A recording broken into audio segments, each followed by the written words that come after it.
Hello friends, we will be covering the following: relation of energy, failure of wave theory, momentum of photon, de Broglie's Davison and Germer experiment, wave nature of electron, angle of glance, summary, wave nature of matter. Relation of energy. We are trying to find out the kinetic energy. So if a photon has frequency mu, then energy can be written as h mu. So what is the photon? Photon is the light, the complete energy of the light. So light energy is written as h mu. This is written here. So photon energy h mu. Now if threshold frequency, we are taking it as mu naught. Then for work function, we can write h mu naught. So it becomes, we can take out h as common, v minus mu naught here. So this becomes the kinetic energy, whereas h is the Planck's constant. We also know v, the mu is equal to c by lambda. So frequency is equal to light energy by lambda. By replacing this mu here in the value, we can write hc, c taking it as common, 1 by lambda minus 1 by lambda naught. So this becomes the kinetic energy. This is the Einstein formula for electric. Photoelectric current is, we can write this part is just the same. So this comes down, and instead of writing kinetic energy in this form, we are writing E into mu naught. So this becomes the Einstein formula for photoelectric current. This equation, some numericals come. So maybe if you want to note down, this is one of the important formula. The reasons for wave theory failure. What are the main reasons for the wave theory that it's a failure? With wave theory earlier the wave theory could not explain what is a threshold frequency, why there is stopping potential, what is energy of electron. Now it can explain. A light energy with lower frequency, if exposed for longer time, should not eject electron, but experiment shows it does not happen that way. Photoelectric phenomena is instantaneous. These three reasons add up to fair the wave theory of light. So what does it say? Light has dual nature, photon and wave both. So it has the dual nature. Momentum of photon. Whenever light is traveling in a single medium, whenever it is traveling, listen to the word traveling. Whenever the light is traveling in a single medium, it has characteristics of wave nature. When light strikes, it hits. So that time the light is going to have a photon nature. So what will be the momentum of photon? The general formula for momentum is energy by velocity. So mv square by v. So we say mv. So that is the momentum, general formula for momentum. Now in case of photon, what happens? We have to write energy as hv. Okay. So here, which we have already derived. So energy is equal to h mu, or you can say hv. Okay.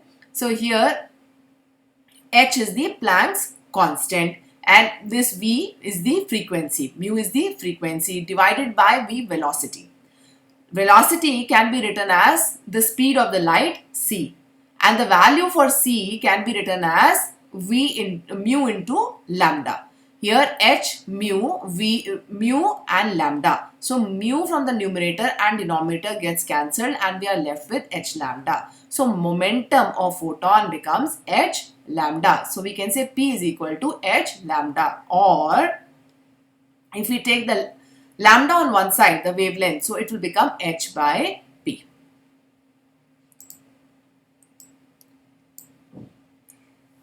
C, that is velocity of light, can be written as v lambda. Hence frequency gets cancelled, and from both numerator and denominator we got P is equal to h lambda, and lambda was written as h by p. P value in general cases is mv, so h by mv, the value comes out to be 1.23 nm.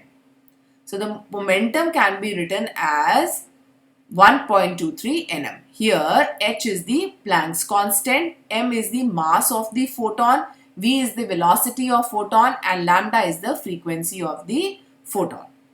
Davison and Germer experiment. So what we have done in this experiment is we have taken an electron gun. This part is called the electron gun because it is going to strike out the electrons. So electron gun is an equipment that will produce electrons. So we place a nickel plate. This is a thin nickel plate in front of this gun. Okay. What happens? A movable collector is revolving around the nickel crystal. This is moving around and it is going to collect the released electrons. When the electron gun strikes the nickel prism, some electrons were ejected and caught by the collector. Some of them were caught by the collector. Here the crystal is playing a rotation about an axis to the plane. So this is rotating around. Okay, so the intensity of the scattered gun is not continuous because the voltage is changing. What we are changing here is we are changing the voltage. So when the voltage is changing,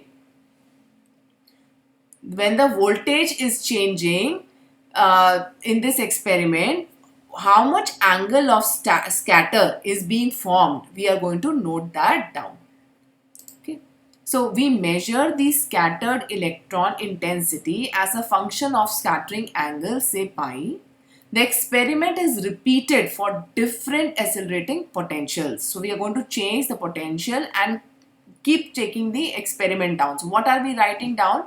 We note down the voltage and the scattering angle. So diffraction will be maximum at 54 volt and scattering angle 50.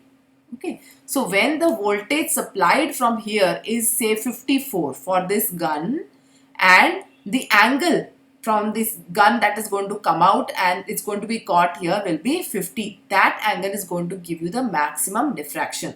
So let me play this animation for you so that it becomes clear how this collector is rotating and what angle is helping it to form the maximum diffraction. This is the nickel plate here. The electrons are coming out and here this is being collected. So the angle here, this is 54 volt and the angle here is 50. So at this 54 volt and 50, the diffraction is maximum. So Davison and Germer experiment, when the accelerating voltage was varied between 44 volt to 68 volt, the graph of diffraction is particularly visible at 54 volt and scattering angle 50. Angle of glance is 50 and angle of reflection is 65. How 65? See, this is how it was moving. So this is the angle, I'm stopping this here. So here, if this becomes, this is the line, correct? This is the nickel plate. So if this is 50, this angle of scattering angle between the electron gun where the electron was coming and where the collector has collected, this is 50. In total, this straight line of nickel should make 180. So angle of reflection will be 65. This 65, 65 and this is 50, making it 180. So this is angle of reflection is 65. Electron travel in form of wave and has wavelength. Lambda is equal to 0.165 nm. How we have taken this value is lambda is equal to a by theta. And a is the space between the two atoms. Which two atoms? This nickel plate that we have used. Between these two atoms, the distance is 1.229. Divided by theta, and what is the theta value we are taking? We are taking the theta as 50. in this nickel plate, the angle at which the diffraction is maximum we are taking as 50. So the gap between the two atoms of the nickel plate, so 1.229, that is the value of the distance between the two atoms divided by 50 will make it 0.165 nm. So electron travel in form of wave and has the wavelength lambda is equal to 0.165 nm. Instead of theta equals to 50, therefore we can say lambda equals to 0.165 nm if you have to understand that way. Sir de Broglie's wavelength was also close to this number 0.165. So this is showing you, again, this is the collector, this is the angle, that is 50 here, this is the 90 minus 25, that is 65 here, this is the nickel prism that is kept. So here we notice that de Broglie wavelength is same as achieved by this experiment. The formula for lambda, that is A by theta, and A here is the space between the two atoms, was 1.229 by theta, was 0.165 nm. Electron travel in the form of wave and have the wavelength as lambda equals to this value, that is 0.165 nm. We can also say lambda is also equal to 1.227 by the voltage, and the voltage we are taking as 54, and the value comes out to be 0.167. This is also close to actual reading. This value was taken out by de Broglie's hypothesis was correct. So he did not do an experiment, but it was a hypothesis. It was proved that many years of Davison experiment. After many years of Davison experiment, this was proved. Electron travel in form of wavelength. Traveling waves form diffraction pattern.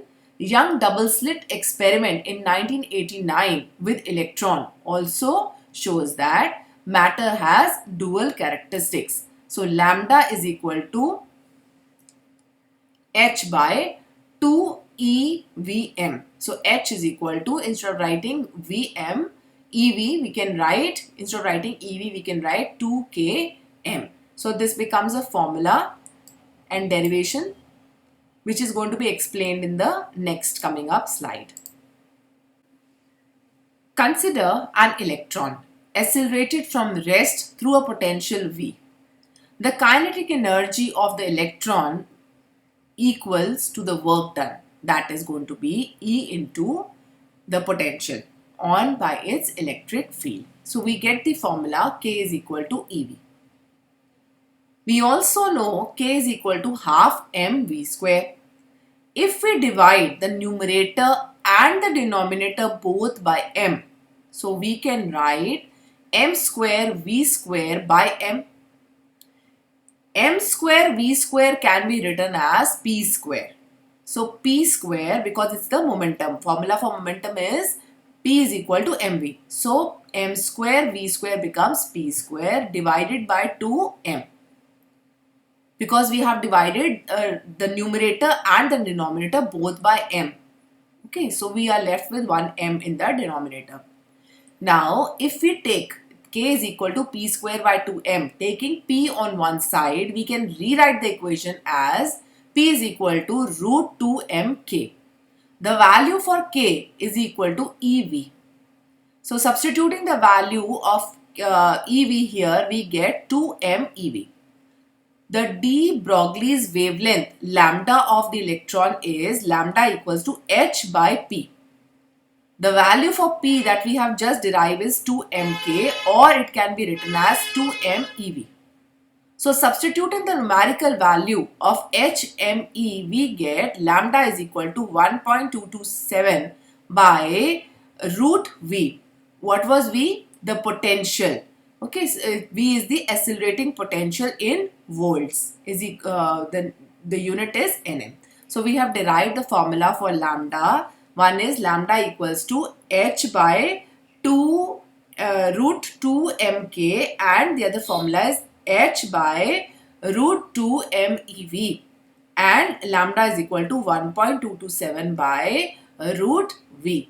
So V is the magnitude of accelerating potential in volts for a 120 volt accelerating potential is this much. It gives the value of lambda as 0.112 nm. I hope this was helpful to you. Thank you.